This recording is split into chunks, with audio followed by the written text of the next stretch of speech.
오늘 성경 말씀은 열왕기상 2장 1절에서 3절까지의 말씀입니다. 제가 다시 한번 이 본문의 말씀을 읽겠습니다.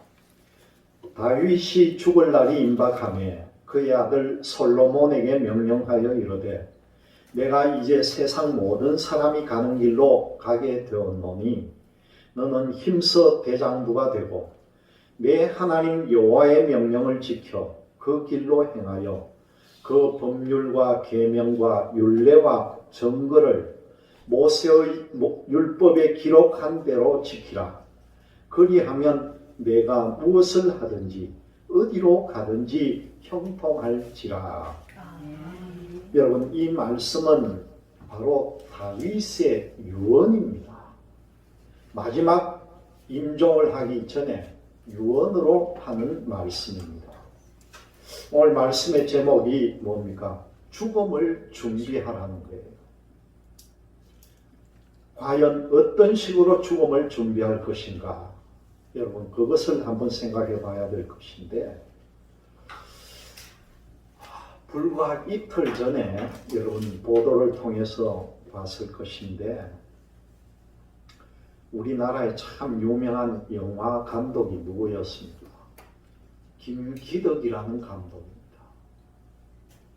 이 김기덕이라는 감독은요, 우리나라에서보다는 외국에서 더 인기가 많고 베를린 영화제라든가 이런 곳에서 상도 타고 너무나 많이 알려져 있는 유명한 감독이에요. 이분이 불과 이틀 전에 그것도 러시아에서 분리해서 독립이 되었던 라트비아라는 나라, 여러분 라트비아가 어디 있는지도 잘 모르겠죠.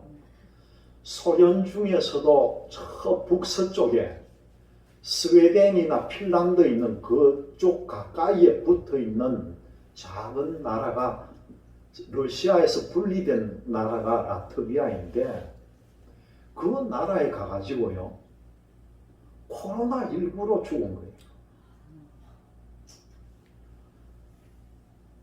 집안 사람들이 이 연락이 잘 안 되니까 알아봤더니만은 갑자기 라트비아 병원에 누워 있는 거예요. 그래서 뒤늦게 연락을 해보니까 코로나19 병으로 해서 입원을 했는데, 그 나라는 의료 체계가 어떻게 되어 있는지 며칠이 안 돼가지고 바로 사망을 해버린 겁니다. 얼마나 충격적인 일입니까? 제가 자세한 것은 잘 몰라도 이 보도를 통해서 아니면 여러 가지 정보를 통해서 알아볼 때에 이 김기덕이라는 사람도 참 특이한 인생을 살았습니다. 왜 그런가 하면은요, 원래 이 사람이 영화 감독이 되기 전에 젊은 시절에 총회신학교에 신학을 전공을 하면서 목사의 꿈을 꾸었던 사람입니다. 경상북도 출신인데, 그 목사의 꿈을 꾸었던 사람이 그래서 총신대학 들어가지고 잘 다니면서 있다가 갑자기 중퇴를 하고 프랑스인가에 가가지고 그림 공부한다고 외국 유학을 갔다가 거기에서 그림 그리는 것도 배우고 이래저렇게 하다가 영화계까지 몸담게 되었습니다.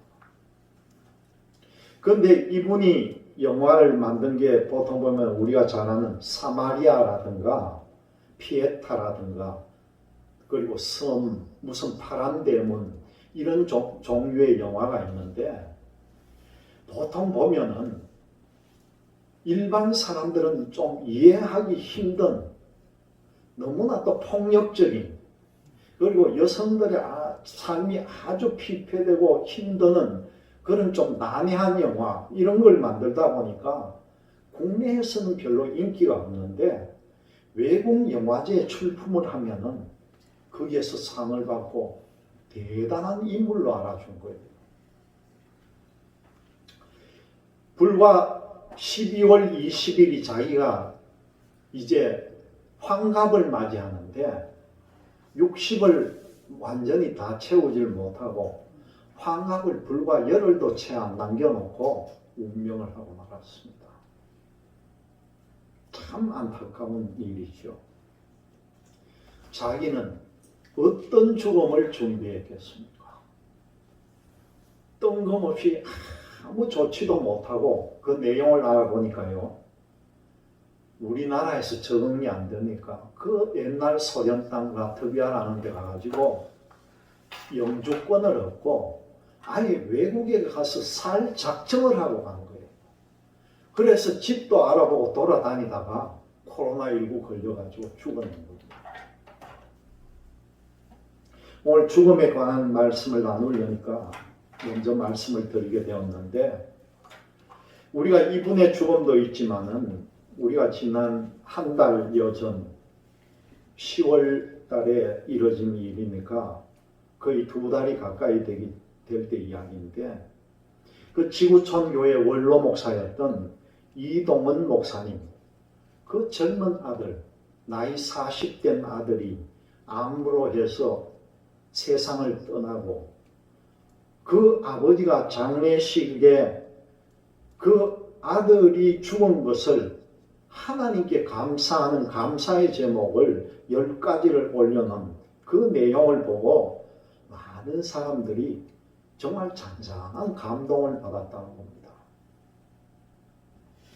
얼마나 안타깝겠습니까? 이제 장가가 가지고 애도 하나 있고 이제 나이가 40이고 미국에서 변호사 생활을 하고 있던 아주 전도가 유망한 청년이었는데 그 갑자기 암으로 인해서 고통을 받고 세상을 떠날 줄 누가 알았겠느냐는 거예요.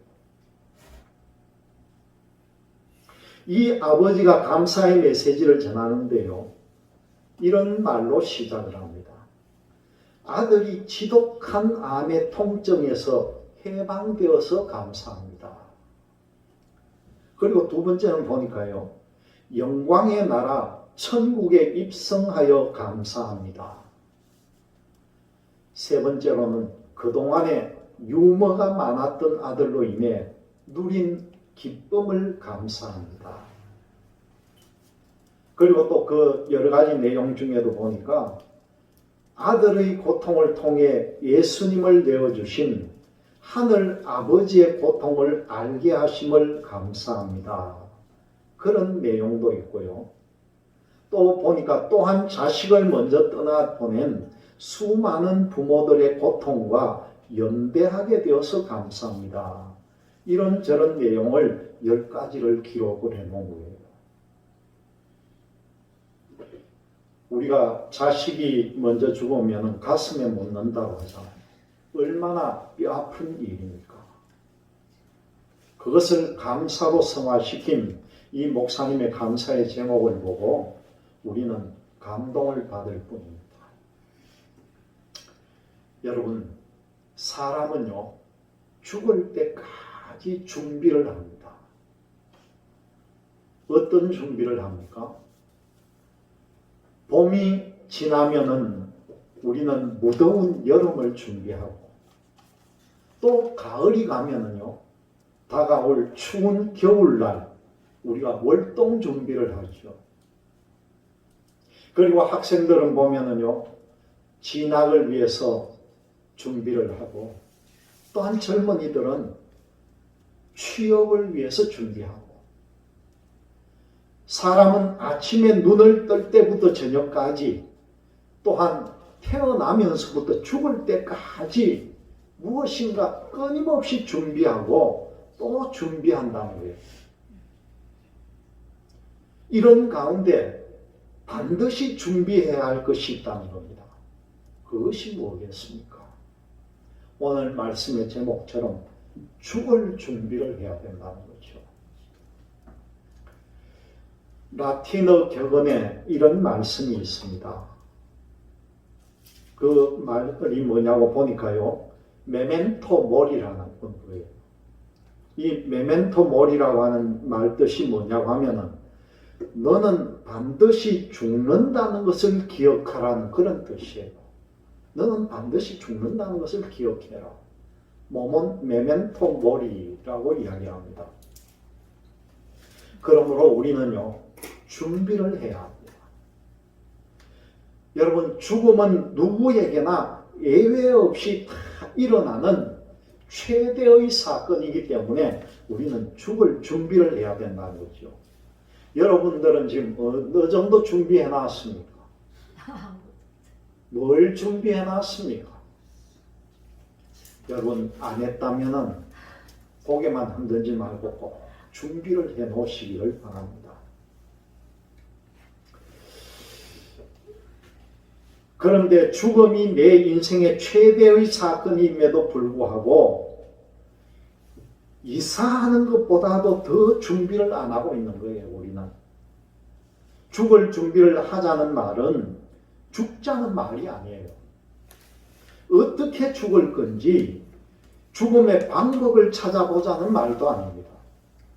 이 죽을 준비란 것은 언제 어디서 어떻게 죽을지 모르는 그 죽음을 생각하면서 지금 여기서 사는 날까지요, 최선을 다해서 살자는 것이에요. 여러분들은 다 함께 최선을 다해 살아가시기를 바랍니다. 죽음을 준비해야 하는 이유가 있습니다. 죽음에 대해서 아는 것이 있고 모르는 것이 있기 때문이라는 거죠. 여러분 잘 들어보세요. 죽음에 대해서 우리가 모르는 것은요, 첫 번째로 언제 죽을지 모른다는 겁니다. 옛날에 좀 오래전 유행어였지만 여러분 잘 알고 있을 거예요. 998823이 무슨 뜻인지 알죠? 998823이 99세까지 팔팔하게 살다가 이틀만 앓고 2, 3일 후에 살다가 2, 3일 앓다가 죽는다는 그런 뜻이에요. 그러나 그래도 언젠가는 죽는다는 그런 말씀이겠죠. 한편 죽음에 대해서 우리가 아는 것이 있는데요. 그것이 뭐냐고 하니까 첫 번째로는요, 죽음은 보편적이라는 겁니다. 이 죽음이라는 것에서 예외라는 것이 없습니다. 아무리 유명한 사람도 아무리 재력가고 권력이 있고 많은 것을 가졌다 하더라도 예외 없이 다 가는 것이 죽음이라는 것이죠. 두 번째로는 보니까요, 죽음은 개별적이라는 거예요. 누구도 나의 죽음을 대신할 수가 없는 거예요. 남이 대신 죽어줄 수가 없다는 겁니다. 그건 무엇입니까? 결국은 혼자 가는 것이에요. 혼자 죽는다는 것이죠. 세 번째로는요, 죽음에는 순서가 없다는 겁니다. 아들이 먼저 죽기도 하고 딸이 먼저 죽기도 합니다. 여러분들 장례식장에 가보세요. 어린 아이부터 나이 많은 사람까지 그 영정이 달려있는데 이 세상에 순번대로 가는 게 없습니다. 누가 먼저 갈지 모르는 거예요. 그 다음 여러분 네 번째로는요, 우리는 아무것도 가져가는 것이 없다는 겁니다. 여러분들이 그동안에 모아둔 부나 재산이나 명예나 심지어 내가 쓰던 메모지 한 장, 내 이 휴대전화나 내 지갑, 모든 것 다 두고 가야 한다는 거죠. 동전 하나까지 가져갈 수가 없는 것입니다. 그렇기 때문에 우리는 이 죽음을 준비를 해야 합니다. 누구나 죽기 때문에, 반드시 죽기 때문에, 대신 죽을 수가 없기 때문에, 혼자 죽기 때문에, 순서가 없기 때문에, 가져가는 것이 없기 때문에 준비해야 된다는 거죠. 감리교를 창시했던 존 웨슬리 목사님은요, 1791년에 3월 2일 그 수요일 아침 10시에 하나님의 부름을 받았습니다. 이 웨슬리 목사님은 숨이 다할 때까지 내가 숨 쉬는 동안 나의 창조주 하나님을 찬송하리라. 내 숨이 멎고 기억이 꺼져가도 나의 찬양은 영원하리라고 하는 찬송을 불렀다는 거예요. 그 후에 세상에서 제일 좋은 것은 하나님이 우리와 함께 계시는 것이라고 하면서 작별 인사를 하고 세상을 떠났다는 겁니다. 이것이 뭐겠습니까? 이것이 준비한 사람의 모습이라는 거죠. 준비한 사람은요, 가쁜 숨을 몰아쉬면서도 찬송하면서 가는 사람이에요. 죽음을 준비한 사람은 두려워하지 않습니다. 준비한 사람은 죽음 앞에 떨지 않는다는 것이죠. 주님이 함께 하심을 믿고 간다는 겁니다. 준비한 사람은 눈을 감으면서도 하나님의 영광을 본다는 겁니다. 여러분, 오늘 이 다윗의 고백을 한번 보세요. 다윗은 준비한 사람이었다는 거예요. 오래전부터 죽음을 준비했던 사람이 바로 다윗입니다. 시편 27편 1절에서 3절 말씀을 제가 한번 읽어드립니다. 여호와는 나의 빛이요 나의 구원이시니 내가 누구를 두려워하리요. 여호와는 내 생명의 능력이시니 내가 누구를 무서워하리요. 그러면서 그 뒤에 뭐라고 합니까? 군대가 나를 대적하여 진칠지라도 내 마음이 두렵지 아니하며 전쟁이 일어나 나를 치려 할지라도 나는 여전히 태연하리로다. 그렇게 시편에 고백을 합니다. 다윗은 죽음을 준비한 사람이었기 때문에 죽음 앞에 떨지 않았다는 거예요. 당당하게 나아갔다는 겁니다. 인생은 준비하는 인생입니다. 태어나면서부터 죽을 때까지 무언가를 늘 우리는 준비하면서 살아야 합니다.